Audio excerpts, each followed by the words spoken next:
நம்மளை பொறுத்த வரைக்கும் ஒரு வரலாறு என்பது வழிபடுவதற்கு மட்டுமல்ல, வழிபடுத்தலுக்கு. அது வரலாறு மூலமா நம்ம என்ன தெரிஞ்சுக்கிறோம்? எப்படி ஒரு வரலாறு அழிஞ்சது? எப்படி ஒரு ஊர்ல மக்கள் காலி பண்ணி போனாங்க? அந்த ஊரு எத்தனை அடி ஆழத்துல இப்போ வந்து நாங்கலாம் என்ன பண்ணுவோம் ரிசர்ச் பண்றப்ப, லாங்கிட்யூட், லட்டிட்யூட் மட்டும் பார்க்க மாட்டோம். ஆல்டிட்யூட் பார்ப்போம். ஒரு ஒரு சைட்டு கூட மவுண்ட் எப்படி இருக்கு? ஒரு இடத்துல எப்ப எவ்வளவு மண்ணு குவிஞ்சிருக்கு?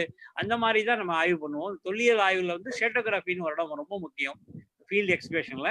அந்த ஸ்ட்ராட்டோகிராஃபி வச்சு தான் நம்ம வந்து கணக்கு பார்ப்போம். இதுல வந்து டைப்ஸ் ஆஃப் ஆர்க்கியாலஜி பத்தி குடுத்திருக்கேன். நெறைய விஷயங்கள் இருக்கு இதுல. இன்னைக்கு வந்து நகரங்கள்ல வந்து எப்படி ஆய்வு பண்றது? இப்ப சென்னையில ஒரு அதுக்கு என்ன 10,000 வரும்? வரலாறு எப்படி தேடுறது? சென்னையில ஓ! 1,00,000 வரலாறு எப்படி தேடுறது? அந்த மாரி அதே மாரி இப்ப இன்னைக்கு தமிழ்நாடு முழுக்கும் குடிமராமத்து வேலை நடக்குது. ஏரிகள் தோண்டுறாங்க. தோண்டுறப்ப பார்த்தா முதுமக்கள் தாலி கிடைக்குது.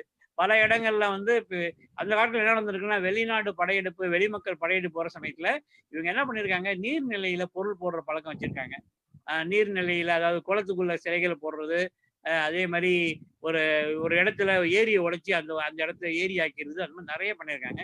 இப்ப கூட தமிழ்நாடு வரலாறு முழுமையா தெரியாததுக்கு காரணம், ஆ தமிழ்நாட்டுடைய பல பொருட்கள் கடந்த ஒரு 100 வருடமாக களவாடப்பட்டு உலகத்துல பல இடங்கள்ல வைக்கப்பட்டிருக்கு.